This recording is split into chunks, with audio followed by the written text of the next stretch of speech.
บสบายดีแหละสวัสดีเด้อพี่น้องปองปายเบอร์สุขุสุคนเนาะบ่ว่าจะเป็นพี่น้องทางฝั่งลาวฝั่งไทยหรือว่าทางต่างประเทศเด้อมื้อนี้ก็ยินดีต้อนรับเนาะเข้าสู่ช่องสาวไทยสาวลาวเซโนพี่น้องมื้อนี้นะสาวไทยมาสะหัวนะพี่น้องเนาะอยู่เฮือนไม่เท่าแล้วก็มาลิ้นนำป้านแล้วก็อ้ายสาวไทยเลยนะพี่น้องเนาะผู้เพิ่นที่ว่าเกิดอุบัติเหตุตอนนั้นนั่นแหละพี่น้องมาลิ้นนำเพิ่นมื้อนี้เพิ่นก็มื้อนั้นนะเพิ่นออกไปลิ้นอยู่หน้าแล้วก็ไปติดเอาไข่นะแม่สาวไทยมาเนาะก็ยังไออยู่พี่น้องเพิ่นยังบ่ทันได้อาบน้ำอาบในเนาะพี่น้องเนาะเฮาก็สิบ่ถ่ายเพิ่นเบิ่งเพิ่นยังเขินอยู่เนาะพี่น้องเนาะให้เพิ่นอาบน้ำแต่งตัวเรียบร้อยซะก่อนเนาะจังถ่ายนำกัน หลังจากที่มาสระหัวแล้วก็สาวไทยจังสิไปห้องหมอพี่น้องไปเอายาให้แม่สาวไทยเนาะแม่สาวไทยหันบ่สบายแห้งอะไรพี่น้องคอเสียงแหบแต่ว่าให้เพิ่นน่ะไปโรงพยาบาลเพิ่นก็บ่ไปพี่น้องบ่ไปอะไรเนาะมีแต่ติบ่มีเงินบ่มีคำลูกยังบ่ทันได้ไปเฮ็ดเวียกแต่ก็ว่าบ่มีเงินก็เสียดายเงินก็เลยว่ามีแต่ซื้อยามากินพี่น้องคนสิพาคนไปคนก็บ่ไปพี่น้องสิเฮ็ดได้ก็บ่ฮู้ก็ได้แต่ว่าตัดสินใจว่าไปเอายาให้เพิ่นอยู่ห้องหมอแล้วก็เฮาจังสิไปตลาดเนาะพี่น้องเนาะไปซื้ออันของจำเป็นของใช้เนาะพี่น้องเนาะไปเดี๋ยวเฮาไปสระหัวนำกันก่อนสระหัวทางฝั่งลาวมันเป็นแนวใดเนาะมาเบิ่งนำกันมันสิคืออยู่ทางฝั่งไทยหรือบ่พี่น้องสร้างเนาะพี่น้องเนาะมื้อนี้มาเฮือนสร้างโดยเฉพาะเลย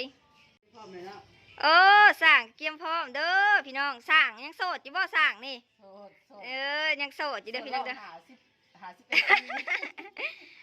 ยังโสดคือเก่าเนาะพี่น้องเนาะดิห่านเพิ่นก็อยู่ในเฮือนเลยพี่น้องห่านแบบมินิโมมีดีใจพี่น้องอยู่ในเฮือนในซานแบบคนกันเองสะโลดพี่น้องขาประจำเพิ่นหลายได้ขาประจำเพิ่นน่ะส่วนหลายเนาะแม่ขาหลายพอได้พี่น้อง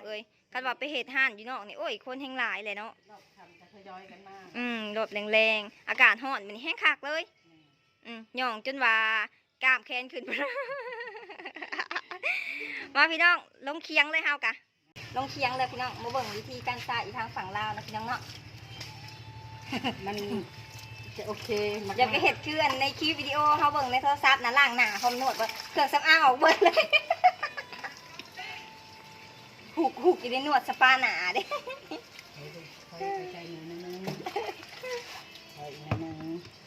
เดี๋ยวแล้วสั่งก็อยากเข้ากล้องเดี๋ยวตอนนี้โอ้ยพี่น้องติดต่อมาได้เด้อพี่น้องเด้อสั่งคนยังโสดเด้อเนาะหนุ่มน้อยหนุ่มใหญ่ติดต่อเข้ามาได้เลยคนขยันได้พี่น้อง51 ปีจ้าอยู่เพื่อนอยู่สร้างเพิ่นก็บ่ได้แม่ว่าสิอยู่อันนั้นละล่าได้พี่น้องเพิ่นเฮ็ดงานเสริมสวยของเพิ่นเนาะเอาอาชีพของเพิ่นมาใส่ในเรือนในซ่านเนาะหาเงินพี่น้องขยันขนาดเลยแม่เลี้ยงเดี่ยวเลยคุณแม่เลี้ยงเดี่ยวเลยเพิ่นนะแม่เลี้ยงเดี่ยวพี่น้องโอ้มีแฮงขนาดเลยเย็นจิจ้วยพี่น้องแห้งยามห่อนใช่ไหมใครอยากมีแห้งหรือมาเด้อใครอยากมีแฮงมาหาสาวไทยนำเด้อพี่น้องงานน้อยเด้อผู้หญิงผู้ชายซะได้เบิดพี่น้องก็เคยท่องกับซะได้เบิดเด้อได้จ้าท่านอยากมีแฮงมาหินแห้งหัวกับบริษัทมัน2-3 มื้อเลยมันก็สิกินตุงๆเลย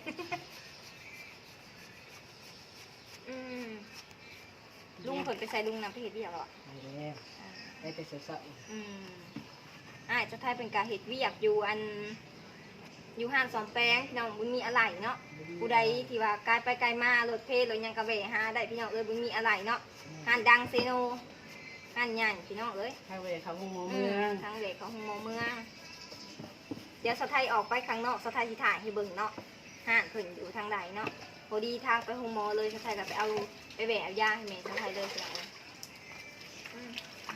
แห้งบ่แห้งอยากมีแห้งมาหาทั้งปีเด้อกินขนาดเลยไปยังมีมาซื้อ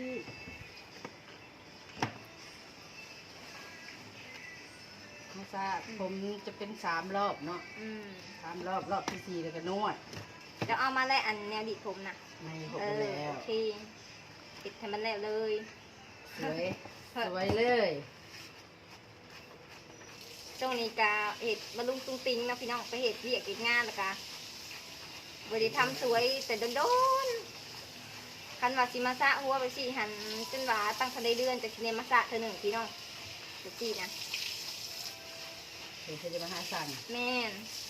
สั่งแซ่บ บ่แม่นบ่อยากมาบ่มีเงิน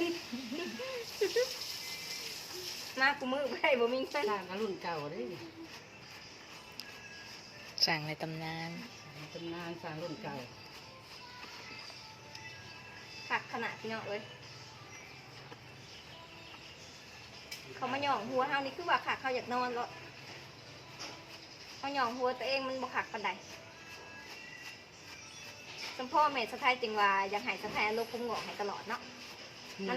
มันคำคักแบบนี้แหละเวลามีคนมาไหว้หัวเฮาแล้วเฮาอยากนอนนะ ฟินบ่ฟินฟังจากเสียงเก่าได้เลยพี่น้อง แม่นควมเสียงก็จวดจวดเห็นเสียงดังแบบนี้น่ะบ่ได้เจ็บใดเนาะคักแต่มันมีแห้งเนาะมันนวดหัวแบบนวดไปเลยมันจุดที่เฮาแบบเจ็บหัวเจ็บหยังเวลาเจ็บหัวเนี่ยอย่างมาซะเนาะผ่อนคลายพี่น้องเอ้ยทางเสียงคือสิดังกวดคือสิเจ็บบริเจ็บเด้อพี่น้องเด้อลองมาสะเบิ่งเนาะคักอะลีสะหัวนี่เท่าไรแม่ โอ้นะคะยาวๆ30 คนกี แม่ บ นก็เป็นเงินไทยได้สะเท่าไหร่ 50 บาท 50 บาท ประมาณ50 บาท นวดพร้อม 50 อืม รีดพร้อม70 ไล่ไปตามขั้นตอน อืม แต่ละขั้นตอน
นี่เลย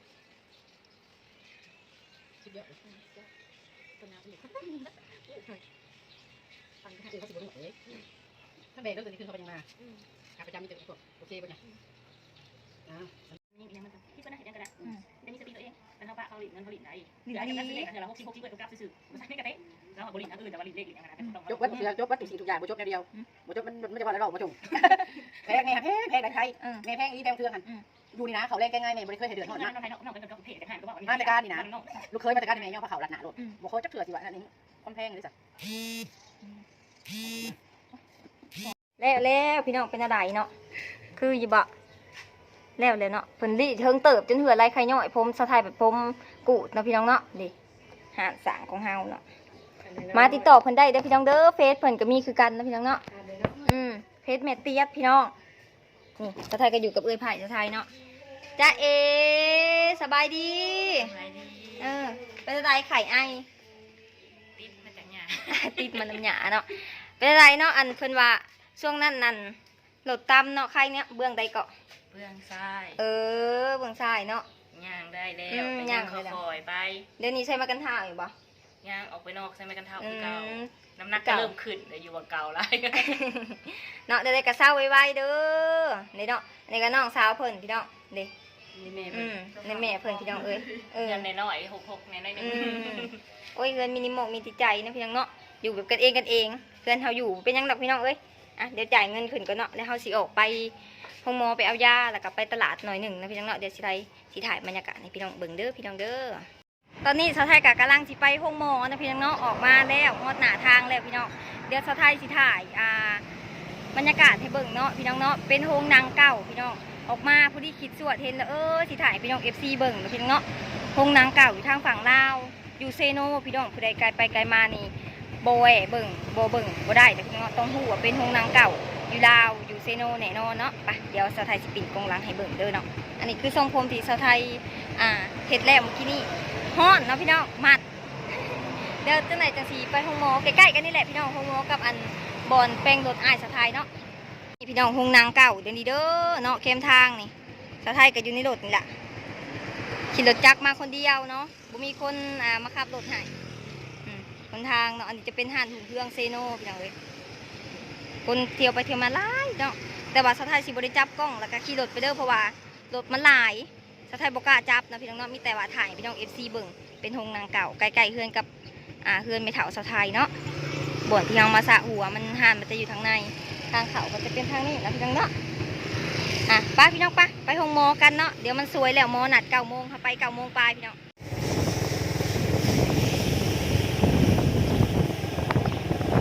ทางเขาห้องหมอเมืองนะพี่น้องเนาะอันนี้จะเป็นทางเขาห้องหมอเมืองก็ขี่มาทางนี้เลยเนาะ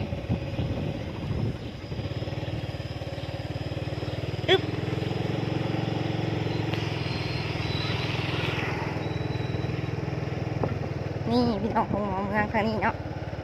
เอากระเขาไปเลยหมอนัดจากโมงค่ะก็มาจากโมง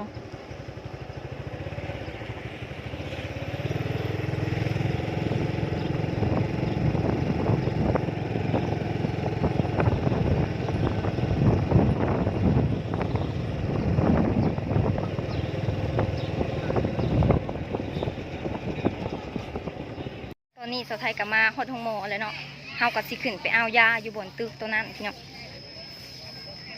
เอาตึกตัวนั้นเนาะเดี๋ยวออกมาจังสิขนมคันลาบเมื่อปะ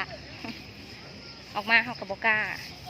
าแบบว่าถ่ายยังลายเนาะมีแต่ว่าเฮาถ่ายให้เบิ่งซื่อเป็นบรรยากาศที่เฮามาเอายาอยู่ห้องหมอพี่น้อง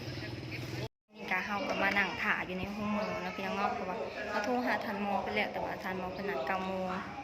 ก็โทรหาเพิ่นอีกเทื่อนึงแล้วเพิ่นว่านั่งถ่าซะก่อนเนาะเพราะว่าเพิ่นยังค่าเคสใหญ่อยู่เนาะพี่น้องเนาะเราก็ต้องได้รอถ่ายกันต่อไป แต่กระบูจากโมงสิแล้วพี่น้องตอนนี้คนมาห้องหมอหลายเนาะเล็กน้อยก็เป็นไข่ลายพี่น้องเทศไทยถ่ายบรรยากาศให้เบิ่งเนาะบรรยากาศห้องอันนี้จะเป็นห้องคลอดที่บอกประมาณนี้แหละพี่น้องแล้วก็ห้องกวดลูกเนาะอันนี้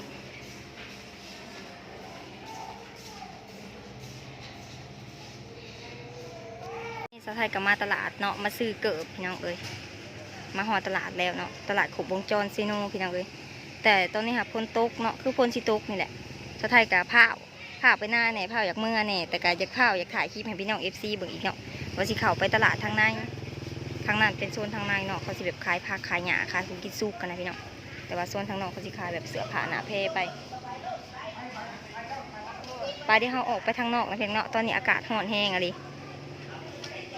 ฝนกระสิตกแล้วอบอ้าวขนาดเลยพี่น้องเดี๋ยวสิเฮาเข้าไปเบิ่งข้างนั้นเนาะไปหาเบิ่งเห็ดเนาะหลังจากที่มาแต่ตลาดเนาะสะไทยกามาเวซื้อข้าวจี่ซอยหมูเนาะคนงามผู้สาวคนงามขายข้าวจี่ผู้ใดแวะไปแวะมากะฝากอุดหนุนเพิ่นเด้อวันที่ซื้อ3 ก้อนเพิ่นยัง2 ก้อนมันขายดีแฮงวันนี้เมื่อแล้วเนาะวันนี้ วันนี้กลับบ้านแล้วฝนกระสิตกเลยเนาะสำหรับคลิปนี้สะไทยกะขอลาไปก่อนเด้อพี่น้องเด้อเนาะฝนกระสิตกแล้วสะไทยกะสิเข้าไปนาเอายาไปให้แม่สะไทยเนาะสำหรับ FC ฐานใดที่ว่าสนับสนุนสะไทยกะขอบใจหลายๆเด้อพี่น้องเด้อเนาะสำหรับคลิปนี้กะขอจบเพียงเท่านี้ก่อนเนาะมื้อหน้ามาพบกันใหม่ในคลิปหน้าบ๊ายบายสบายดี